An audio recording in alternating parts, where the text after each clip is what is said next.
Agora, 10 horas e 6 minutos, estamos recebendo aqui no CBN Campinas a presença do ministro da Ciência, Tecnologia e Inovações, Marcos Pontes.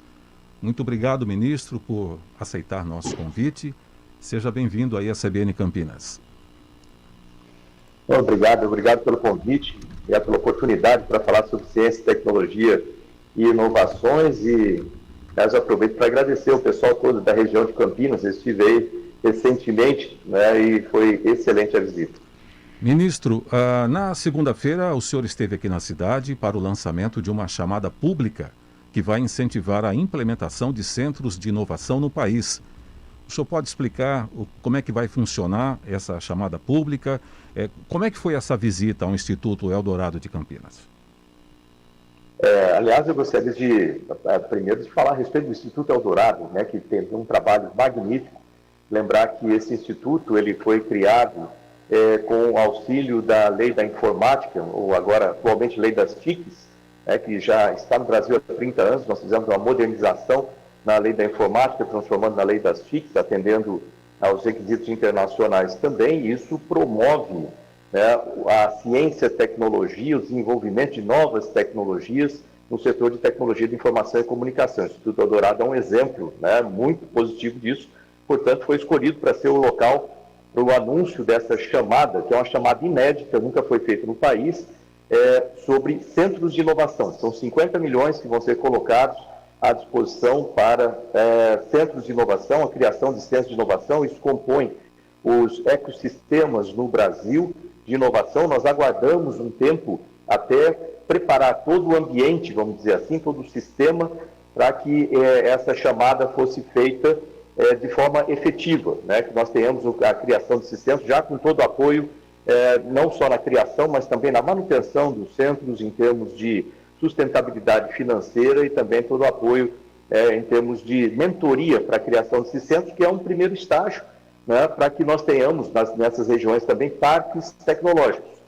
Esses parques tecnológicos também nós lançamos um edital na semana passada de 180 milhões de reais, lembrando que não havia, isso é a retomada dos parques tecnológicos, não havia nenhuma chamada de parques tecnológicos desde 2013, e lembrando que antes de 2013, nos 10 anos que houve apoio do Ministério para parques tecnológicos, o total foi de 169 milhões. Só numa chamada agora nós já colocamos 180 milhões, que é maior do que todo o valor investido antes, e retomamos então os parques tecnológicos.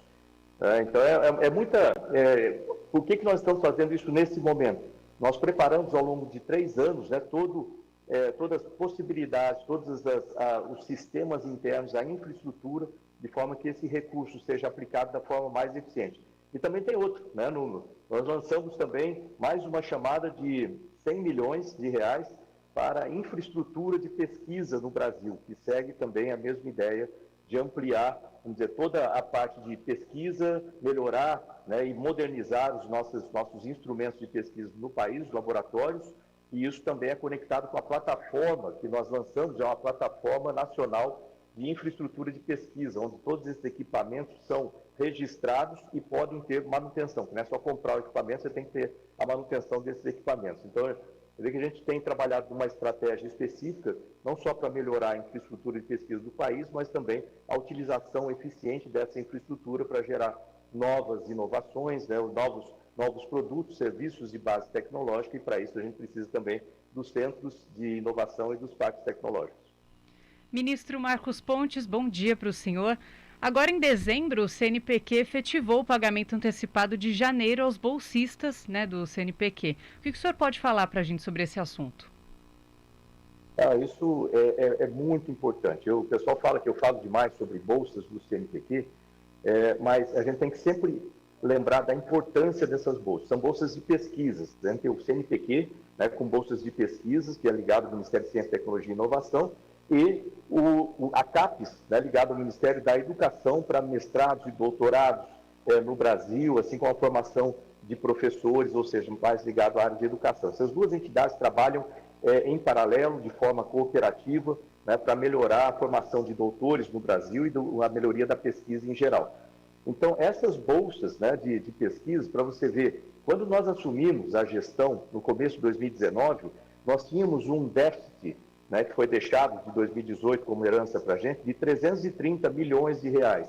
Acho que vocês lembram, foi um drama durante aquele ano para pagar todas as bolsas, a gente tinha recurso até agosto, né, e finalmente, depois de muita luta ali com o Ministério da Economia, com o Congresso, a gente conseguiu liberar os recursos até o final de 2019, sem atrasar nenhum dia e sem atrasar nenhuma bolsa. Né? E dentro desse déficit, a gente tinha também o pagamento de dezembro de 2018, que não tinha sido feito pela gestão anterior. Então, quando nós assumimos, a gente fez esse pagamento, conseguimos manter as bolsas.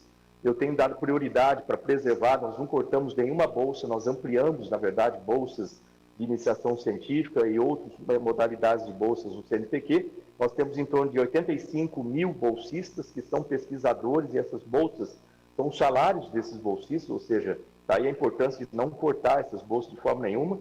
E agora você vê que a mudança, né? Antes lá a gente estava com um atraso de 330 milhões, né, quando a gente assumiu. Agora a gente está adiantando as bolsas de janeiro, pagando em dezembro, e já tem várias outras iniciativas interessantes com relação às bolsas, agora com a liberação do FNDCT, não só para aumentar o número de bolsas, mas também começar a botar nessa equação o aumento do valor das bolsas que estão defasadas aí há 8 anos. Então a gente precisa começar a trabalhar no aumento desses valores também. Ministro, vamos falar agora da Omicron, a rede vírus que foi criada pelo seu ministério em fevereiro de 2020, mais especificamente a equipe do Dr. Durigon de São Paulo, conseguiu isolar a nova cepa e estão distribuindo para os diversos pesquisadores para trabalharem na análise e combate desta variante. Gostaria que o senhor falasse sobre esse assunto. Isso é uma etapa muito importante no Brasil. Aliás, eu conversei, assim que nós soubemos da Omicron no planeta, né, nascendo ali, vamos dizer assim, essa nova variante no sul da África, eu entrei em contato com os embaixadores desses países aqui no Brasil. Nós fizemos uma reunião dos embaixadores desses países com os nossos cientistas no Brasil, oferecendo ajuda e cooperação científica, de forma que nós possamos trabalhar em parceria, o que a gente aprendeu durante a Covid, precisa trabalhar em parceria, para ajudá-los lá a resolver o problema científico com a Omicron e também aqui no Brasil. Então, o Dr. Durigon, ele é parte da rede vírus MCTI, ele conseguiu isolar esse vírus no Brasil a partir de uma cepa e de um primeiro trabalho que foi feito, inclusive, no Instituto de Ciência do Einstein, do Hospital Einstein, e a partir dali, por que é importante isso? Que com essa cepa isolada, ela é distribuída para os nossos outros laboratórios no país através de um trabalho muito intenso, muito bonito, que tem sido feito pelos Correios. Lembra que eu tinha a parte de comunicações no país, e os Correios começaram com a gente lá desde o começo da pandemia, ajudando a distribuir essas cepas nos diversos laboratórios que vão ser usados para análises locais, né, para testes locais, inclusive para verificação da eficiência das vacinas que são aplicadas no Brasil. Então, um trabalho conjunto aí feito pela Rede Vírus, com os Correios, com diversos laboratórios no país, né, no objetivo final, né, salvar vidas no país. Ministro, antes da gente encerrar essa entrevista, eu vou fazer uma pergunta aqui generalizada. Gostaria que o senhor fizesse um balanço, rapidamente, do ano. Como é que foi esse ano para o Ministério? Olha, ele foi um ano, como todos os ministérios, é um ano bastante difícil, né, 2021. Eu falei bastante com relação ao orçamento, né, o orçamento do Ministério, ele vem sendo reduzido desde 2013, né, o orçamento principal do Ministério, mas ele não ficou parado só nessa questão, né, e pedindo orçamento ali para o Ministério da Economia, como todos os ministérios fazem. Nós também tivemos resultados muito bons. Deixa eu explicar aí. Pensa bem, astronauta, piloto, gosta de ter não só um sistema crítico, né, mas também ter outros sistemas em paralelo, backups, né? Então, o primeiro backup foi o seguinte, isso é extremamente importante, que foi a liberação do FNDCT, o Fundo Nacional de Desenvolvimento Científico e Tecnológico, um trabalho feito em parceria do Ministério com a comunidade científica inteira, com o setor produtivo, com o Congresso Nacional. Então, através da Lei 177, a gente conseguiu liberar. E isso é um marco na história da ciência e tecnologia do Brasil, porque a partir daí nós teremos aí um acréscimo, não no orçamento do Ministério, que tem sido visto agora na lei, agora na PELOA. Espero que ele já venha com orçamento com um acréscimo considerado também. mas para orçamentos, para programas, para projetos, inclusive projetos importantes, estruturantes, como o laboratório NB4, ali que vai ser construído ao lado dos Sírios, a completar os Sírios, com o acelerador de partículas aí em Campinas, e muitos outros projetos que são extremamente importantes para o país. E isso significa um acréscimo de 4,5 bilhões para projetos com a governança própria, né, do FNCT. Além disso, nós temos também uma secretaria voltada especificamente para estruturas financeiras e projetos, que busca recursos de outras fontes, setor privado, para projetos de dentro do Ministério.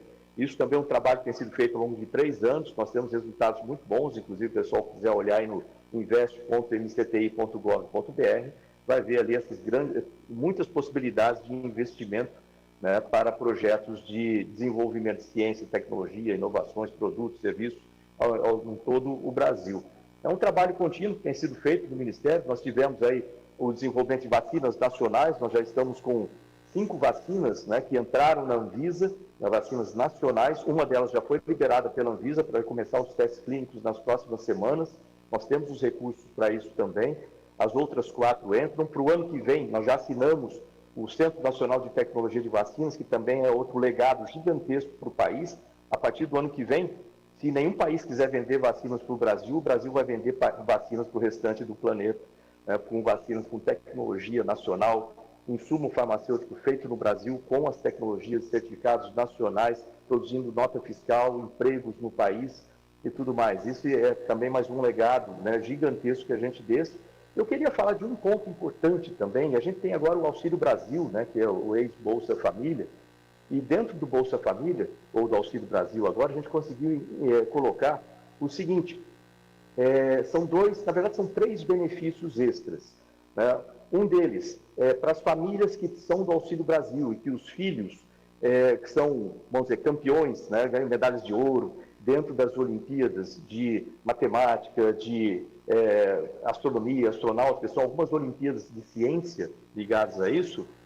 Essas famílias, com essas crianças que vão muito bem nessas Olimpíadas, elas recebem, primeiro benefício, R$ 1.000 a mais do Ministério da Cidadania. Lógico que dentro de uma limitação. Esse ano, por exemplo, já está sendo pago para 2.400 famílias esse acréscimo de R$ 1.000, porque os filhos foram bem na escola, foram bem nessas Olimpíadas Científicas. Além disso, essas crianças recebem o segundo benefício, que é do CNPq, aqui com o Ministério de Ciência, Tecnologia e Inovações, uma bolsa de iniciação científica por 12 meses de R$ 100 por mês. Terceiro benefício, acoplado com essas bolsas, também recebe uma mentoria de cientistas, de pesquisadores na metodologia científica que vai fazer bem para a carreira e para o sucesso desses jovens. Ou seja, o que significa isso? Para os pais investirem na educação dos filhos, porque essa é a parte mais importante. Ministro Marcos Pontes, ministro da Ciência, Tecnologia e Inovação, muito obrigada pela conversa aqui com a gente. Bom trabalho para o senhor e até mais. Obrigado a todos vocês aí, sucesso. E só lembrar para o pessoal que tem muita informação a respeito do Ministério, entre lá no gov.br/MCTI. Às vezes a pessoa acha ali, por exemplo, uma oportunidade de transformar a sua ideia numa nova startup, a sua ideia no seu futuro. Obrigado a todos aí.